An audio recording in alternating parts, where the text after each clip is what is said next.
हिंदी साहित्य में दो पुस्तकें चलती हैं, पहली है अंतरा भाग 2 और दूसरी है अंतराल भाग 2। अंतरा भाग 2 में जो पहली जो कविता है वो जयशंकर प्रसाद द्वारा रचित है। इसमें दो कविताएं संकलित है, पहली है देवसेना का गीत और दूसरी है कार्नेलिया का गीत। इन कविताओं से जो महत्वपूर्ण प्रश्न है उस पर हम विस्तार से चर्चा करेंगे। चलिए देखते हैं। पहला प्रश्न, देवसेना का गीत मूलतः किस विधा से उद्धृत है? कहानी, उपन्यास, संस्मरण और नाटक। तो ये जो देवसेना का गीत है ये नाटक विधा से उद्धृत है, तो उत्तर कौन सा सही रहेगा? उत्तर द से ही रहेगा। अगला प्रश्न है, जयशंकर प्रसाद मूलतः थे नाटककार, कवि, निबंधकार और कहानीकार। तो जो जयशंकर प्रसाद है वो मूलतः कवि थे। क्या थे? कवि थे। उत्तर ब से ही रहेगा। अगला प्रश्न है, देवसेना का गीत प्रसाद के कौन से नाटक से लिया गया है? चंद्रगुप्त, अजातशत्रु, राजश्री और स्कंदगुप्त। तो जो देवसेना का गीत है वो स्कंदगुप्त नाटक से लिया गया है। उत्तर द से ही रहेगा। अगला प्रश्न है, देवसेना कौन थी? मालवा के शासक बंधुवर्मा की बहन, कार्नेलिया की बहन, धनकुबेर की कन्या और पर्णदत्त की बहन। तो ये जो देवसेना थी वो मालवा के शासक बंधुवर्मा की बहन थी। तो उत्तर ए से ही रहेगा। चलिए बढ़ते हैं अगले प्रश्नों की ओर।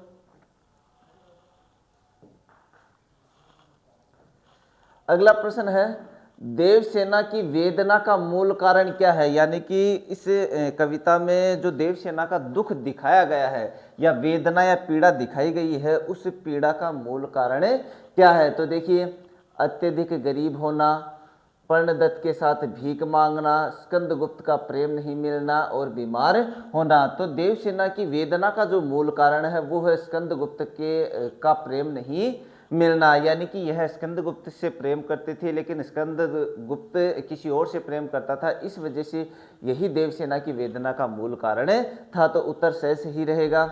अगला प्रश्न है, देवसेना स्कंद, ये रे नहीं है, स्कंद है, ये स्कंदगुप्त से प्रेम करती थी, पर स्कंदगुप्त किसका स्वप्न देखते थे? स्वप्न का मतलब एक तरीके से होगा प्रेम करना। यानी कि जो देवसेना है वो तो स्कंदगुप्त से प्रेम करती थी लेकिन स्कंदगुप्त किसी और से प्रेम करता था। उनका नाम बताना है हमें। तो जयमाला, कमला, विजया और मालिनी। तो जो स्कंदगुप्त है वो विजया का स्वप्न देखते थे। उत्तर सही से ही रहेगा। चलिए बढ़ते हैं अगले प्रश्न की ओर। किसके आक्रमण से आर्यव्रत संकट में है? शक, कुषाण, सिकंदर और हुण। तो ये जो आर्यव्रत है वो हुणों के आक्रमण से संकट में था। यानी कि उस समय हुण जो है वो जिस राज्य पर भी आक्रमण करते थे उस राज्य को पूरा तहस नहस कर देते थे। तो ये जो आर्यव्रत था वो किसके आक्रमण से संकट में था? ये हुणों के आक्रमण से संकट में था। चलिए बढ़ते हैं अगले प्रश्नों की ओर।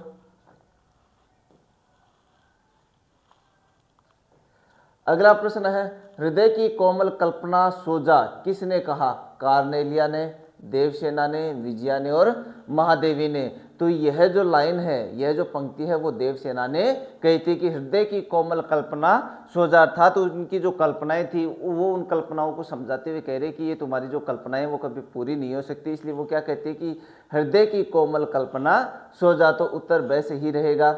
अगला प्रश्न है, कार्नेलिया का गीत कहाँ से लिया गया है? राजश्री नाटक से, चंद्रगुप्त नाटक से, स्कंदगुप्त नाटक से और अजातशत्रु नाटक से। तो जो कार्नेलिया का गीत है वो चंद्रगुप्त नाटक से लिया गया है। उत्तर ब से ही रहेगा। और ये जो देवसेना का गीत था वो स्कंदगुप्त नाटक से लिया गया। तो ये थोड़ा ध्यान रखना, कई बार बच्चे कंफ्यूज हो जाते हैं कि कार्नेलिया का गीत कहाँ से लिया गया और देवसेना का गीत कहाँ से लिया गया है। तो जो कार्नेलिया का गीत है वो तो चंद्रगुप्त नाटक से है और देवसेना का गीत है वो किससे है? स्कंदगुप्त नाटक से है। अगला प्रश्न है, सिकंदर के सेनापति सेलुकस की बेटी का नाम था? कार्नेलिया, देवसेना, विजया और जयमाला। तो जो सिकंदर का जो सेनापति था सेलुकस, उसकी बेटे का नाम था कार्नेलिया। इस कविता का नाम भी क्या है? कार्नेलिया का गीत। तो उत्तर कौन सा सही रहेगा? उत्तर ए से ही रहेगा। अगला प्रश्न है, अरुण यह मधुमय देश हमारा पंक्ति में किस देश की महिमा का वर्णन किया गया? तो इसमें भारत देश की महिमा का वर्णन किया गया है। उत्तर ए से ही रहेगा। अगला प्रश्न है, भारत भूमि की महिमा, गौरव, प्राकृतिक सौंदर्य का वर्णन प्रसाद के किस गीत में किया गया है? तो देवसेना का गीत, कार्नेलिया का गीत, इन दोनों में और इनमें से कोई नहीं। तो कार्नेलिया का गीत में भारत की महिमा का वर्णन किया गया है। उत्तर ब सही रहेगा। चलिए बढ़ते हैं अगले प्रश्नों की ओर। अब इनसे आगे जो प्रश्न है ये तो अपने बहुविकल्पीय प्रश्नों पर चर्चा की थी। अब इन कविताओं से जो महत्वपूर्ण अति लघुतरात्मक प्रश्न है उन पर अपन चर्चा करते हैं। पहला प्रश्न है, देवसेना ने अपने जीवन का अंतिम समय कहाँ व्यतीत किया, किस समाधि को पुरस्कृत किया? तो देखिए, अंतिम समय में देवसेना वृद्ध पर्णदत्त के साथ आश्रम में रही, गाना गाकर भीख मांगी और महादेवी की समाधि को पुरस्कृत किया। तो ये देखिए, अंतिम समय में जो वृद्ध पर्णदत्त है उसके साथ आश्रम में रही, गाना गाकर भीख मांगी और महादेवी की समाधि को पुरस्कृत किया। अगला प्रश्न, हेमकुंभ ले ऊषा सवेरे, भरती ढुलकाती सुख मेरे, मदिर ऊँगते रहते जब जग कर रजनी भर तारा। पंक्तियों का काव्य सौंदर्य हमें लिखना है। देखिए, अब इस पंक्ति का हमें काव्य सौंदर्य लिखना है। तो काव्य सौंदर्य में दो होते हैं, एक तो होता है भाव पक्ष, एक होता है कला पक्ष। भाव पक्ष में तो हमें इसकी व्याख्या करनी रहती है, और कला पक्ष में क्या करना रहता है, इसके व्याकरणिक जो व्याकरण के अनुसार जिन शब्दों का प्रयोग किया गया है, जिन व्याकरणिक नियमों का प्रयोग किया गया है, उनका हमें वर्णन करना रहता है। तो काव्य सौंदर्य में दो पक्ष होते हैं, भाव पक्ष और कला पक्ष। भाव पक्ष में हमें उस पंक्ति की व्याख्या करनी रहती है और कला पक्ष में हमें व्याकरणिक नियमों का वर्णन करना रहता है। तो देखिए, इन पंक्तियों में कवि कह रहे हैं कि ऊषा रूपी नायिका सूर्य रूपी सुनहरे घड़े को लेकर आती है। ऊषा रूपी नायिका सूर्य रूपी सुनहरे घड़े को लेकर आती है और सुखों को बिखेर देती है। दूसरी ओर रात भर जागने के बाद थके हुए तारे अब मस्ती में ऊँग रहे हैं, अर्थात छिपने की तैयारी कर रहे हैं। यहाँ रात के बीतने और भोर के आगमन का सजीव वर्णन किया गया है। वैसे इस पंक्ति में अलंकार होगा मानविकरण अलंकार। अगर कई बार क्या है, जैसे ये पंक्ति बहुत बार पूछी जाती है कि हेमकुंभ ले ऊषा सवेरे, भरते ढुलकाते सुख मेरे, मदिर ऊँगते रहते जब जग कर रजनी भर तारा। उपयुक्त पंक्ति में अलंकार कौन सा? तो यह अलंकार कौन सा रहेगा? मानविकरण अलंकार रहेगा। अब देखिए, इस पंक्ति का कला पक्ष देखते हैं। भाषा तत्सम शब्द प्रधान खड़ी बोली हिंदी है। ऊषा का मानविकरण किया गया है तथा हेमकुंभ रजनी भर तारा में रूपक अलंकार, दृश्य बिंब व प्रसाद गुण है। तो यहाँ देखिए, ये जो रूपक अलंकार आया है, पूरी पंक्ति में तो होगा मानविकरण अलंकार, जबकि कुछ शब्दों में क्या होगा? रूपक अलंकार होगा। तो देखिए, जैसे हेमकुंभ, तो यहाँ रूपक अलंकार है। ऊषा सवेरे, तो यहाँ भी कौन सा होगा? रूपक अलंकार होगा। लेकिन यदि पूरी पंक्ति में पूछा जाता है तब मानविकरण अलंकार होगा, क्योंकि रूपक अलंकार में क्या होता है कि एक वस्तु का दूसरी वस्तु पर आरोप किया जाता है, तब तो होता है रूपक अलंकार। और जब प्राकृतिक क्रियाओं पर मानवीय क्रियाओं का आरोप कर दिया जाता है, तब वहाँ कौन सा अलंकार होता है? मानविकरण अलंकार होता है। तो ठीक है, ये कला पक्ष हो गया। चलिए बढ़ते हैं अगले प्रश्न की ओर।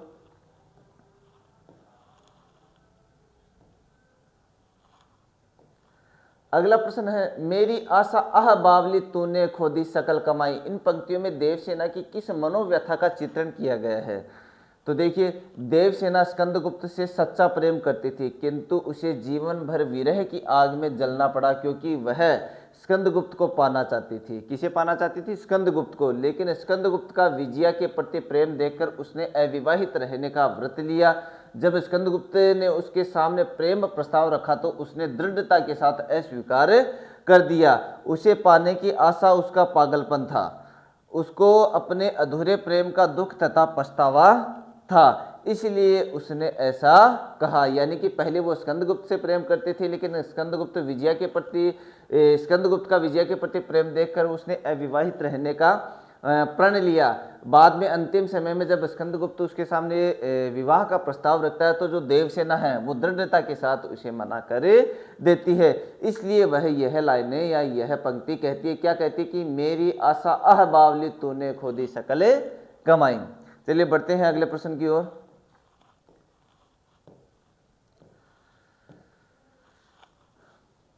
अगला प्रश्न है, कवि ने आशा को बावली क्यों कहा है? आशा व्यक्ति को भ्रमित कर देती है, उसे बावला बना देती है। प्रेम में प्रेमी विवेकहीन हो जाता है, प्रेम अंधा होता है। देवसेना स्कंदगुप्त के प्रेम में बावली हो गई थी। उसने बिना सोचे समझे स्कंदगुप्त से प्रेम किया और यह आशा मन में पाली कि स्कंदगुप्त उसे अपना लेगा।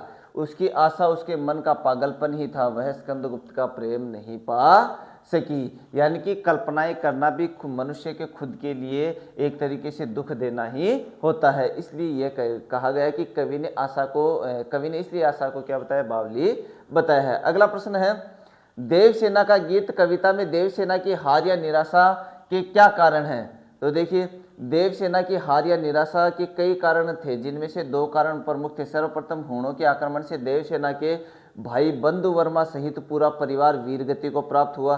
दूसरा कारण यह है कि वह स्कंदगुप्त को पाना चाहती थी, परंतु पा न सकी, क्योंकि स्कंदगुप्त विजया से प्रेम करता था। जब स्कंदगुप्त ने उससे प्रेम याचना की तब वह तैयार नहीं, क्योंकि वह आजीवन अविवाहित रहने का व्रत ले चुकी थी। इस प्रकार वह जीवन से हार कर निराश हो गई। तो देवसेना का जो गीत है, कविता में देवसेना की हार या निराशा के 2 प्रमुख कारण थे। पहला, हुणों का आक्रमण, जिसमें उसका भाई बंधु वर्मा सहित पूरा परिवार वीरगति को प्राप्त हो गया। दूसरा, स्कंदगुप्त से प्रेम करना, जबकि स्कंदगुप्त द्वारा विजया से प्रेम करना। और अंतिम समय में जब स्कंदगुप्त द्वारा विवाह का प्रस्ताव रखा जाता है तो देवसेना द्वारा उसे मना कर दिया जाता है। तो ये प्रमुख कारण थे। चलिए बढ़ते हैं अगले प्रश्न की ओर। अगला प्रश्न है, भारत की किन किन विशेषताओं को कार्नेलिया का गीत कविता में चित्रित किया गया है? यानी कि यह जो कविता है, यह जो गीत है, इस गीत में भारत की कौन कौन सी विशेषताओं का वर्णन किया गया है?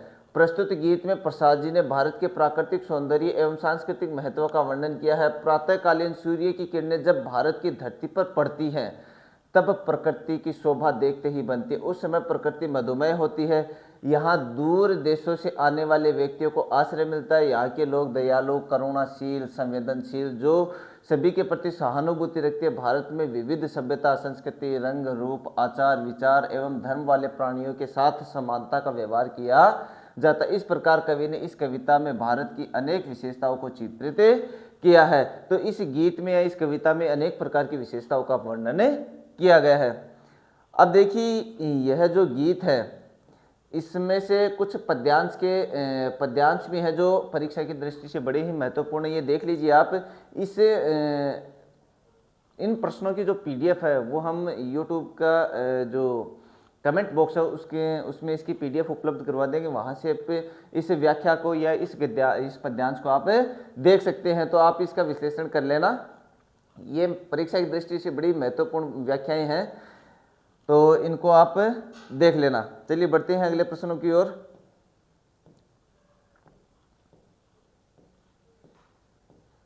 एक तरीका हो रहा, आप देखना, पहले ये जो जैसे ये व्याख्या पूछ ली गई तो पहले हमें प्रसंग करना है, फिर व्याख्या करनी है और अंत में विशेष करना। विशेष में देखिए आप 3 से 4 पॉइंट हमें जरूर लिखने हैं। जैसे इन पंक्तियों में देवसेना की वेदना और अंतर्द्वंद्व साकार हो उठा है, छल छल में पुनरुक्ति प्रकाश अलंकार है, और भाषा में चित्रात्मकता व संगीतात्मकता का गुण है, करुण रस प्रसाद गुण कविता मुक्त छंद में है। तो इस प्रकार हमें जो भी गद्यांश या जो भी पद्यांश दिया जाता है उसकी हमें सप्रसंगी व्याख्या करनी है। तो याद रखना, हमें उसे मतलब जिस प्रकार से व्याख्याओं का वर्णन किया जाता है या पद्यांश का वर्णन किया जाता है उसी प्रकार से करना। जैसे सबसे पहले प्रसंग आएगी, फिर व्याख्या आएगी, अंत में क्या करना है, हमें विशेष करना है।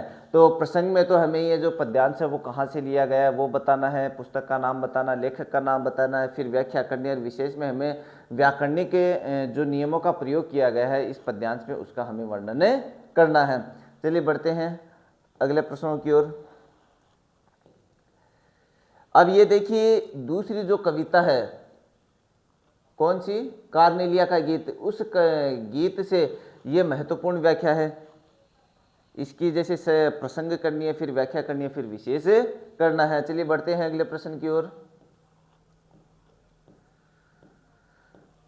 इसके बाद